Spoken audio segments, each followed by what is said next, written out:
بسم اللہ الرحمن الرحیم۔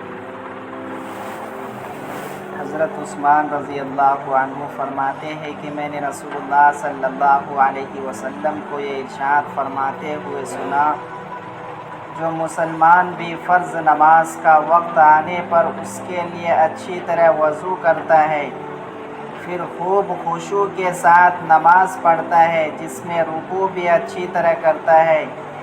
تو جب تک کوئی کبیرہ گناہ نہ کرے یہ نماز اس کے لیے پچھلے گناہوں کا کفارہ بن جاتی ہے، اور نماز کی یہ فضیلت اس کو ہمیشہ حاصل ہوتی رہے گی۔ فائدہ: نماز کا خشوع یہ ہے کہ دل میں اللہ تعالیٰ کی عظمت اور خوف ہو، اور اعضاء میں سکون ہو، اور خشوع میں یہ بات بھی شامل ہے کہ قیام کی حالت میں نگاہ سجدے کی جگہ پر، رکوع میں پیروں کی انگلیوں کی طرف، سجدے میں ناک پر، اور بیٹھنے کی حالت میں گود پر ہو۔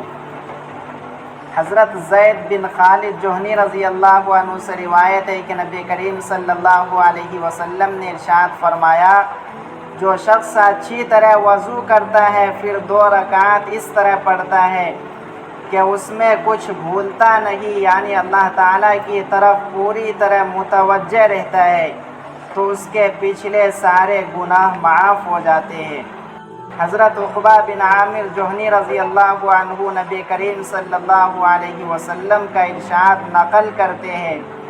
کہ جو مسلمان بھی کامل وضو کرتا ہے، پھر اپنی نماز میں اس طرح دھیان سے کھڑا ہوتا ہے کہ اسے معلوم ہو کہ وہ کیا پڑھ رہا ہے، تو نماز سے اس حال میں فارغ ہوتا ہے کہ اس پر کوئی گناہ نہیں ہوتا، جیسے اس دن تھا جس دن اس کو اس کی ماں نے جانا تھا۔